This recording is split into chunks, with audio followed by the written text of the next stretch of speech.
Hi, so I was told to make this video and tell a little bit about myself and my story. And I guess it starts here in Clay County in Northeast Florida. Born and raised here, lived here basically 28, 29 years, my whole life. I went through high school, I graduated, went to college, thought I was going to be an architect.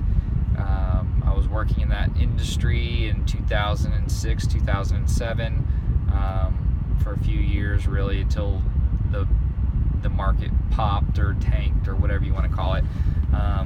At that point, I had saved up enough money. I think I was just 20 years old, and I had bought a condo. I got laid off 2 weeks later, and I was frantic. I didn't know what I was going to do. I had no clue anything about anything, really, because I was just young and very, I don't know, naive, I suppose. So I bought my condo, get laid off 2 weeks later, don't really have any money to say anything. I really didn't have any money. I spent all of it on buying my house. And so at that point, I really didn't know what I was going to do. So I talked to a family member of mine that I respect and a mentor of mine, and they said, get your real estate license, figure out how to lease the condo. So that's what I did. I leased the condo. I got my real estate license. I leased it, and kind of moved on with life from there. Went and moved back to my parents, and kept on with life. Fast forward a little bit, I started managing a couple other people's properties, and it kind of grew a little bit out of that from friends and family that realized what I had done. And mind you, the market was still pretty bad. I really started getting into the sales aspect of it in 2008, 2009 time frame, somewhere around there. And that's where I really made a decision for myself, because I knew I enjoyed real estate.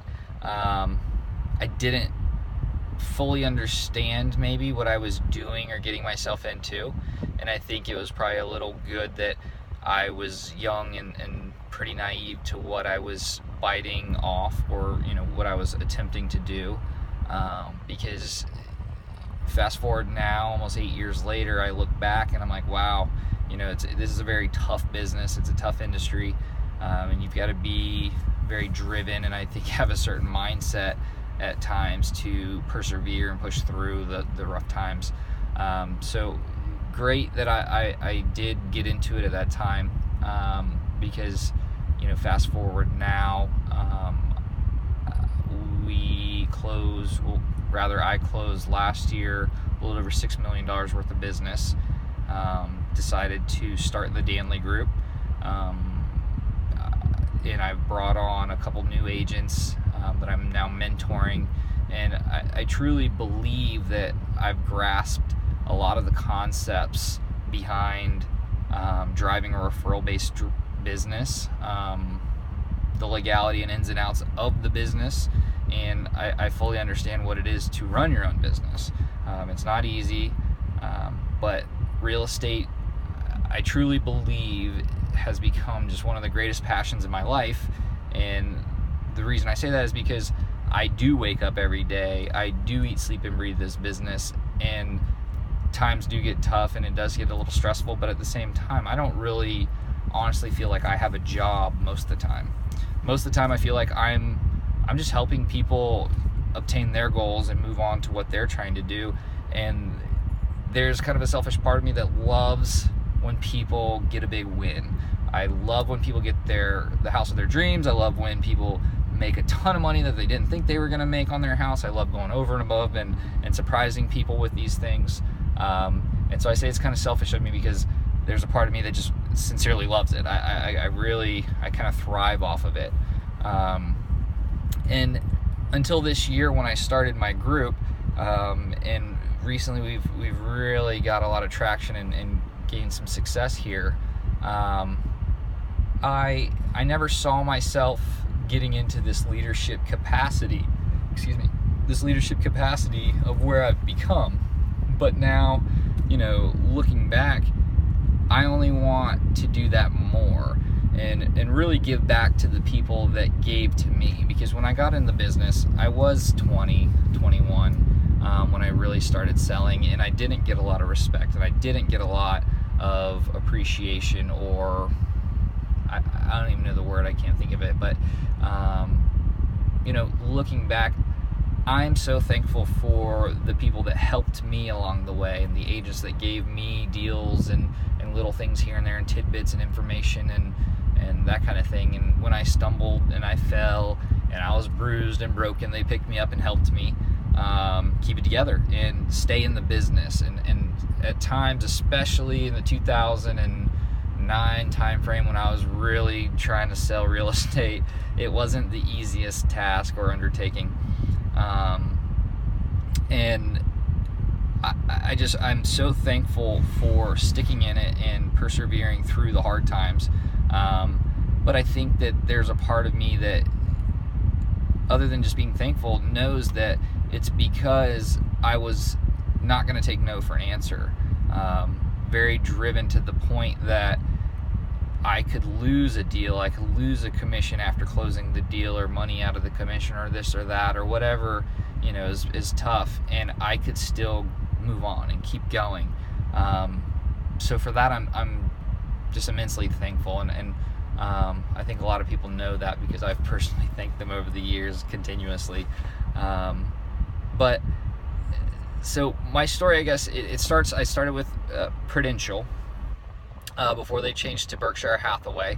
I was there about 3 years, really gained some good insight, and got through a lot of those trials and tribulations, and I made it to a certain point in production where I really started making some money. And then I realized that I was very comfortable. And when I say I was comfortable, I was just, I was making good money, especially for my age, but I realized that I wanted more for my business. I didn't just want to make a good wage. I wanted to take this thing to the top.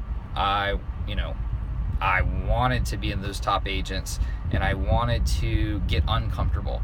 And a friend and mentor of mine told me that you need to stay comfortably uncomfortable.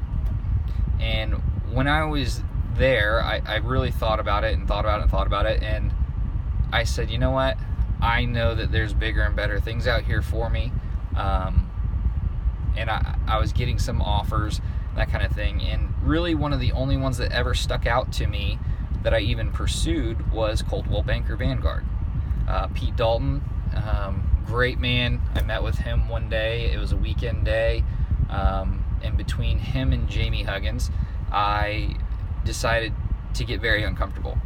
I didn't really know anybody at the brokerage per se. I mean, I was coming in just the outside guy from a different brokerage. I made the leap, I jumped, I moved, and I believed in the Coldwell Banker systems, the reach, the platform, everything that Coldwell Banker Vanguard offered me, as well as that tidbit of being uncomfortable, getting uncomfortable to the point that it was scary, but I knew that I would not fail. I knew that I was going to be in one of the top brokerages in our area, and I knew if I kept my nose down and my head up that I was going to be able to accomplish whatever I wanted to accomplish. So, fast forward, now we're here. I think I've been with Coldwell Banker now a little over 3 years, and I could not see being anywhere else. I couldn't see doing anything else. To that point, I'm growing the Danley Group and my team within this great company, and I think that we're going to go to the top. I want to be in the top 10 groups in the company this year. We've made it into the top 10% for our area, and this will be going on the third year that we'll be in the top 10%. And I'm so humbled in that, because it's not it hasn't just been easy. It's been something that I've truly worked at. I aspire to do better every single day. I aspire to put better systems in place, be a better man, be a better leader, be a better person. And it's purely because of this business. This business has made me a better person. And I'm just thankful. I truly am. I'm thankful that I get to wake up every single day and do what I love. I love my team. I love the goals we set, the dynamics. I love my colleagues, and truly, I'm a very blessed and happy person because I fell into real estate when everybody was getting out of real estate. I was forced into it, and I can't say that I was forced, I guess, but I was pushed in the direction of real estate because I lost my condo. I lost my job. I didn't lose my condo, I lost my job, and I needed to find a way to keep that house that I only had for a couple months. And being that young, I just had no clue. And so I don't know if it was just, me being purely naive that I wasn't scared to jump in feet first and just into the unknown. And I'll forever be thankful for that. My colleagues, the leaders that I have now in place, and mentors and my coaches, I'll forever be thankful for that as well. But we plan on being in the top 10%. I truly believe we'll reach it, and I think honestly anybody can, especially with the support and systems that's provided.